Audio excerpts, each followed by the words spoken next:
Hello साथियों, स्वागत है आप सभी का आपके अपने यूट्यूब चैनल कॉमर्स की दुनिया में। साथियों, आज की इस वीडियो में हम बात करेंगे रॉयल्टी अकाउंट के एक बेहतरीन न्यूमेरिकल की। साथियों, ये सबसे पहले नंबर पर हम टाइप 1 का न्यूमेरिकल देखने वाले हैं, जिसमें हम सिंपली न्यूमेरिकल को आपको जो है करके दिखाएंगे।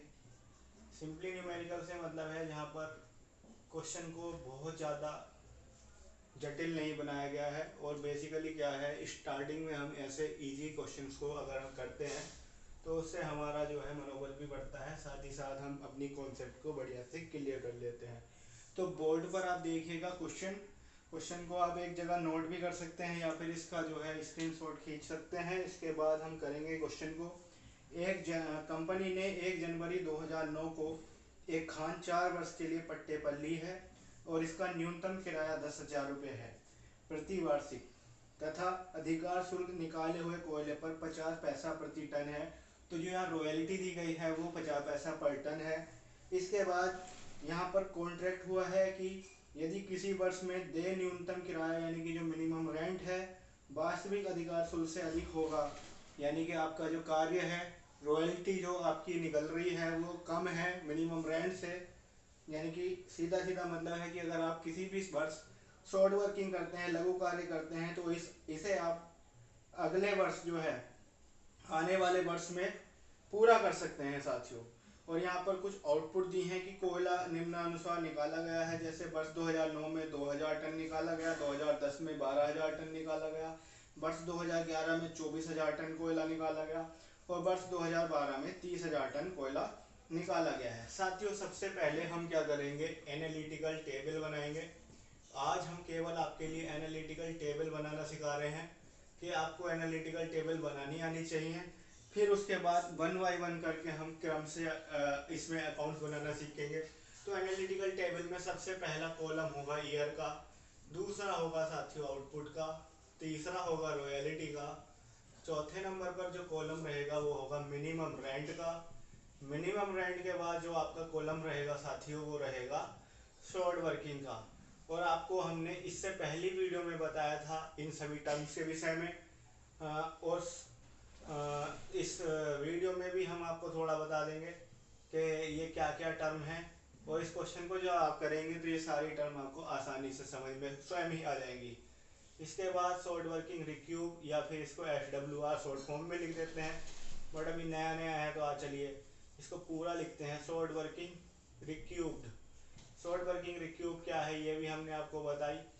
इसके बाद हमारा अमाउंट पेड टू लैंडलॉर्ड से पहले एक सरप्लस का कॉलम बना लेते हैं वैसे।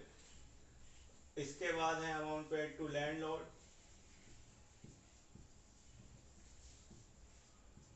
और लास्ट में आता है साथियों P&L। तो गाइस मेरे साथियों 4 नंबर हैं, 4 साल दे रखे हैं, 1 2 3 4। इनको 2009 से लेकर के स्टार्ट हुआ है कार्यक्रम। तो 2009, फिर 2010, 2010 के बाद 2011 और लास्ट में है 2012। आउटपुट देखिए साथियों क्या है, आउटपुट है इसका 2009 में 2000 टन, आउटपुट इन टन्स दिया हुआ है, इसको आप नोट कर देंगे यहाँ। इसके बाद 2010 में दिया है 12,000 टन, 12,000 टन। फिर आपका दिया गया है साथियों 2011 में 24,000 टन और 2012 में जो आपको दिया गया है वो दिया गया है 30,000 टन।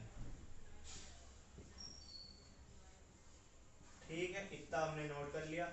यहाँ पर बताया गया है कि रॉयल्टी 50 पैसा पर टन है, 50 पैसे पर टन है रॉयल्टी। आपकी अधिकार शुल्क जो है 50 पैसा पर टन है। इस हिसाब से हमें क्वेश्चन करना है। तो 2000 टन अगर आप आउटपुट निकालते हैं तो 50 पैसे के हिसाब से रॉयल्टी बनेगी आपकी साथियों 1,000 रुपया।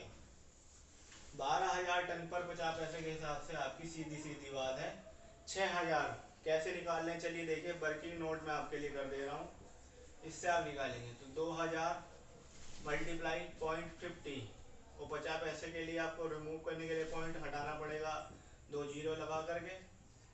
तो ये 2009 की आ गई। 2010 में आपको 12,000 टन है, तो 50 पैसे के हिसाब से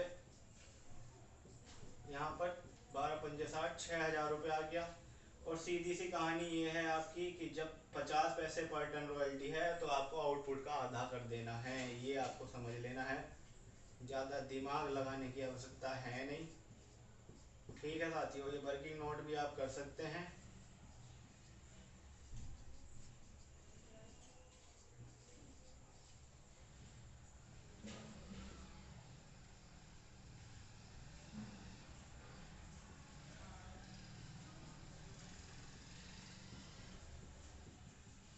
आज हम इसी क्रम में इस क्वेश्चन को जब करेंगे तो हमें समझ में आ जाएंगी सब चीज़ें। इसका जो मिनिमम रेंट तय किया गया है वो आपको बताया था कि 10,000 रुपये प्रति वर्ष, 10,000 रुपये प्रति वर्ष जो है इसका मिनिमम रेंट है।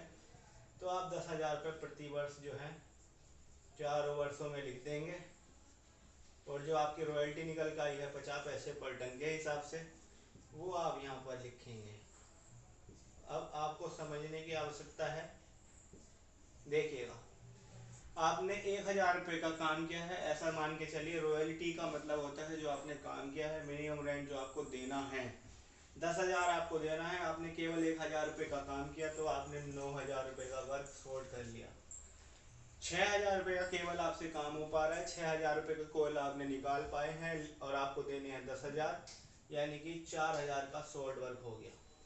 यहाँ पर उल्टा है, 12,000 रुपये का हमने काम कर लिया है, कोयला निकाल लिया है माइनिंग के द्वारा और 10,000 हमें देने हैं। तो हमें यहाँ देख लेना है कि जो हमारे पास सरप्लस में पैसा आ रहा है, इन्होंने क्या शर्त रखी है, ये हमें पहले दिमाग में लाना है। इनका कहना क्या था कि जिस वर्ष जो कार्य कम हो रहा है, शॉर्ट वर्क हो रहा है, उसके केवल आगे आने वाले वर्ष में, केवल आगे आने वाले वर्ष का मतलब क्या होगा, जैसे 2009 है तो इस 2009 को 2009 में 9,000 रुपये का काम जो है शॉर्ट वर्क हुआ, आपका कम हुआ है, तो इसको केवल आप 2010 में पूरा कर पाएंगे। और 2010 में ऑलरेडी काम हमारा शॉर्ट वर्क में पड़ा है, यानी कि हमने ऑलरेडी काम कम किया है। तो ये जो 9,000 है सीधे उठा करके आप ट्रांसफर कर देंगे, 9,000 P&L में कर देंगे 2010 में, क्योंकि ये पैसा पूरा आप नहीं कर सकते हैं। इतनी बात समझ में आनी चाहिए आपको। यहाँ पर ये 4,000 पूरा करना है आपको, लेकिन यहाँ 2011 की बात करें तो 12,000 की तो रॉयल्टी है और 10,000 मिनिमम रेंट, यानी केवल 2,000 फालतू आ रहे हैं जो हम पूरा कर पाएंगे।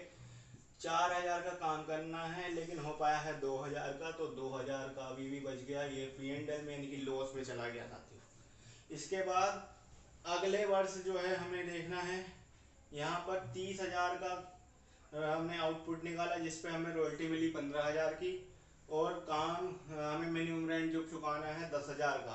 यानी हमारे पास फालतू तो पैसा है लेकिन हम इसको नहीं ले सकते। क्यों नहीं ले सकते? क्योंकि अब हमें कोई कार्य पूरा नहीं करना है।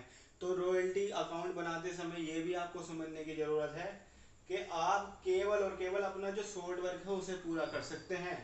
आप जो फालतू पैसा है उसको आप यूज़ नहीं कर सकते हैं। यदि 2013 जब आएगा और उसमें कोई शॉर्ट वर्किंग हो जाएगी तो आप उसको 5,000 रुपये तक पूरा कर सकते हैं। सही समझ में आया आपको कि अब जब 2013 का जब बनेगा, क्योंकि यहाँ तो 4 वर्षों का दिया गया है, यदि आप यहाँ पर 5वां वर्ष होता और उसमें शॉर्ट वर्किंग हुई होती तो हम इस 5,000 से उसे पूरा कर सकते थे। ठीक है, लेकिन यहाँ पर क्या कहा गया है, जो आपको पूरा करना है वो अगले वर्ष में पूरा करना है। हमारा यहाँ पर शॉर्ट वर्किंग नहीं है, रिक्यूब है, यानी कि इस पैसे से हम अपना कोई काम नहीं कर सकते हैं, तो ये हमारा सरप्लस में चला गया। ये प्रॉफिट नहीं है, ये आने वाले समय के लिए रख सकते हैं। ठीक है, ओके, आगे बढ़ते हैं। ये रिक्यूब भी नहीं होगा, रिक्यूब हम केवल उतना ही करते हैं, या तो 4,000 रुपये के बराबर तक कर सकते हैं, इससे ज़्यादा रिक्यूब नहीं कर सकते हैं। ओके, और आने वाले प्रश्नों में भी हमें हमारे जो चल रहे हैं मन में जो भी भाव है, विचार हैं, उनको भी हम आने वाले समय में पूरा कर पाएंगे। बाकी अब यहाँ पर लैंडलॉर्ड को पेमेंट करते हैं, तो जिस वर्ष शॉर्ट वर्किंग होती है उस वर्ष हम मिनिमम रेंट का पेमेंट करते हैं, ये आपको समझ में आना चाहिए। तो इस वर्ष जो है आपको 10,000 रुपये का पेमेंट करना होगा। ठीक है, 10,000 का पेमेंट कर दीजिए। यहाँ भी शॉर्ट वर्किंग है, आप 10,000 का पेमेंट कर देंगे। तीसरे वर्ष यानी कि आपका शॉर्ट वर्किंग रिक्यूब हुआ है, तो जो रॉयल्टी अकाउंट अमाउंट है उसमें से आप रिक्यूब अमाउंट घटा देंगे, तो आपको जो है जो अमाउंट आएगी वो पेमेंट करना होगा। या 15,000 में के 15,000 ही आपको पेमेंट करने पड़ेंगे। ठीक है, आपको ये अधिकार नहीं दिया गया है कि आप फालतू काम करेंगे तो आपको पैसा फालतू देना पड़ेगा, मतलब जो आपने काम किया उसका पैसा देना पड़ेगा। ठीक है, आपको केवल इतना हक दिया गया है कि आप अगर आप शॉर्ट वर्क कर रहे हैं तो इसे आप आने वाले वर्ष में पूरा कर सकते हैं, लेकिन ये नहीं कहा गया कि आप फालतू काम करेंगे तो मुझे 10,000 ही मिलेंगे। मैं तो आपसे उतने ही रुपए लूँगा जितने का आप काम करेंगे, लेकिन अगर आप कम काम करेंगे तो मुझे पैसा उतना चाहिए कि मिनिमम तो मुझे 10,000 चाहिए, मैक्सिमम आप जितना काम करेंगे उसके हिसाब से पैसे लूँगा। बस आपको एक थोड़ा सा रिलैक्सेशन ये दे दूंगा कि आप अगर किसी साल शॉर्ट वर्किंग करते हैं, आपका काम कम हो जाता है, तो आप उससे अगले साल अपना काम पूरा कर सकते हो। मिलेंगे आपसे अगली वीडियो में अगले टॉपिक के साथ। बने रहिए कॉमर्स की दुनिया के साथ। Thank you so much.